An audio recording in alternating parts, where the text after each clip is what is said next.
Panagutin ang mga tunay na kurako.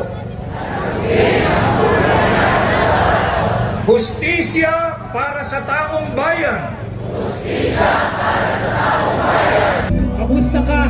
Mukhang hindi mabuti. Amasaga ng ani. Bakit ngayon ay buti? Bakit ka to Pilipinas? Pili ka na ng Pilipinas. Dami binili lumikas. Ano dami binumiwas? Kasi ka tubuhay niya. Bakit nasa taas sila yung pamangayaan? Nililihis pa katalakay niya. Mga hugis yung hindi ka mamamayan. Ang papakasakit ng mamamayan. Pero kung ang pinagawan ko naman, kung kalakaran, kung na lang ang mamamaraan. Hindi dahil sa personal na interes. Kung walang tinatago, bakit kami maiinis? Kasi imbis masumpukan na ng bansa ang katarungan.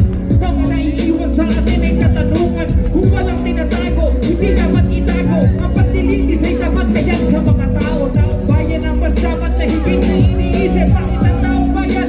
Maraming iniisip. Kayong nasa taas, kaming nasa baba. Mas malawak ang tanaw, kung nagpapakumbaba. Sa inyo ko namin pinagkatiwala ang pag-asa. At masana namin ang gusto namin matamasa. Kainin ang mga kababayan. Itaas yung mga kamay nyo. Palayadik! Para sa kawalan, dapat ay tiwala ng sambayan ng Pilipino. Kaya natin to, Pilipino. Kayo naman! Sariling bayan ang ninanakawan, nasa ng perlas ng silanganan. Sariling bayan ang ninanakawan, nasa ng perlas ng silanganan. O anin ang nagkakaisang bansa, pananagutan.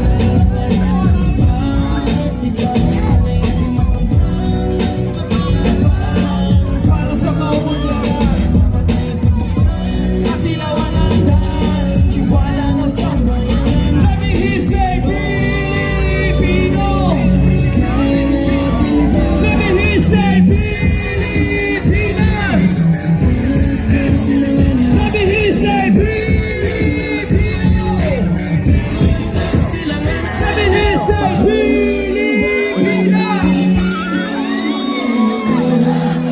Salamat mga mahal mga kababayan. Tandaan nyo, dito mawawala ng saysay dahil ito'y matatala na sa kasaysayan. Commissioner Attorney Manuelito Luna, ang opisina ko dati dito sa Intramuros at dati taga Manila. Tumira po ako dito sa Manila. Kaya mahal ko mga Manileño na nandito. Lumaban po tayo dahil sumusobra na sila. Imagine nyo, nagtatrabaho tayo para sa kanilang bulsa. Ginawa tayong ATM. Napakawalang hiya itong mga taong to. Kapal mooks. Kahit igilet, gamitan mo ng knife yung mukha, hindi tatablan eh. Napakakapal na mga mukha ng mga maletagang. Anong gagawin natin sa kanila? Bitayin? Ibalik ang death penalty para sa mga mandarambong kurakot buhaya ng gobyerno. Hindi dapat naghihirap ang bayan kasi ang mga Pilipino ay likhang masipag. Hindi tayo tumitigil, lumalaban tayo ng patas. Pero itong mga demonyong to, mga buhayang to, hindi lumalaban ng patas. Pati pagkain, isusubo na lang natin, kinukuha pa sa kamay natin at nilalagay nila sa maleta.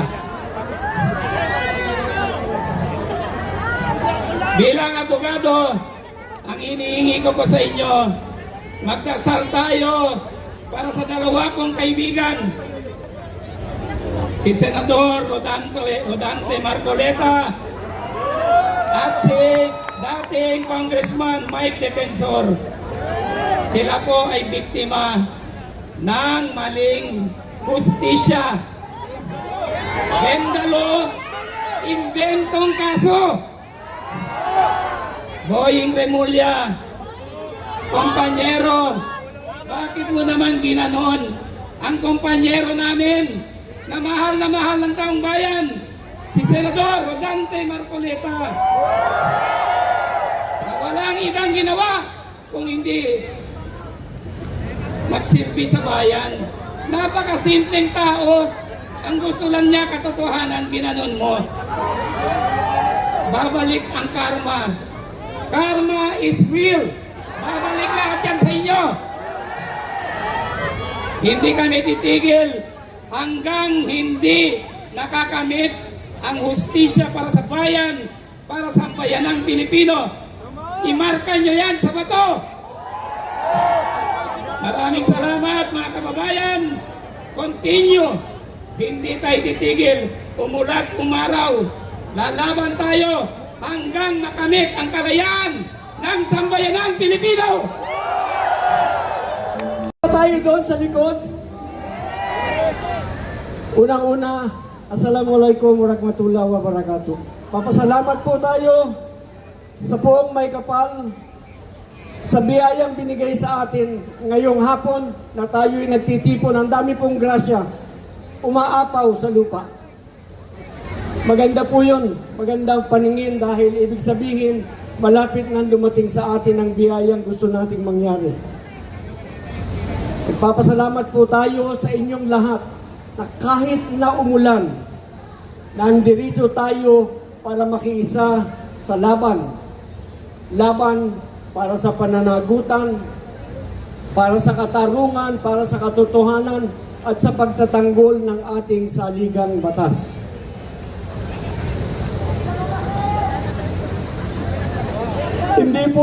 Hindi po tungkol lamang kay Senator Marcoleta ang ating pagtitipon, ang ating pong pagtitipon ay mas malawak. Ito po ay para sa ating lahat. Kasama po, siyempre, ang ating kaibigan si Senator Marcoleta sa ating laban sapagkat siya po ay lumalaban para sa atin. Kaya nga po siya nagkaganoon.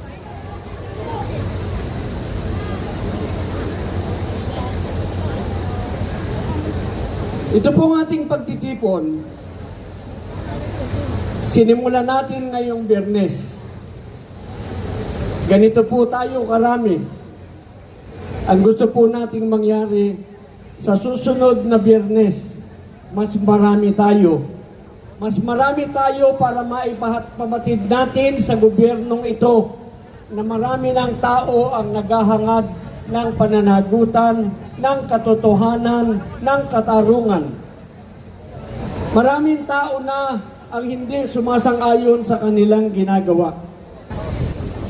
Palawakin po natin ang ating mensahe sa gobyerno na hindi na tayo natutuwa sa kanilang ginagawa. Sapagkat ang nangyayari ngayon, ang mga pinapangalanang magnanakaw, walang nangyayari, pero ang mga naglalabas ng katotohanan, nakukulong, nakakasuhan. Isa pa pong pakay ng ating pagtitipon ay para ipabatid natin sa ating gobyerno na hindi natin nakakalimutan ang iskandalo ng flood control. Hindi natin nakakalimutan ang malawakang nakawan, ang pagnanakaw ng ating pera. Kahit na mayroong impeachment, kahit na ano pa ang gawin nila, huwag nating kakalimutan ang flood control scandal. Kailangan po maliwanag na maliwanag. Ang impeachment po para sa akin ay diversionary. Yan po ay para lamang lingatin tayo, mawala ang ating pag-iisip sa nakawan sa flood control. Mahigit na pong 1 taon nang lumabas yan. Hanggang sa ngayon, wala pang nangyayari. Hanggang sa ngayon, ang mga pinangalangan na tumanggap ng maleta, wala pang nakakasuhan kahit isa. Pero, ang mga naglalabas ng katotohanan, ang mga nagsasabi, kung sino ang magnanakaw, sila ang kinakasuhan.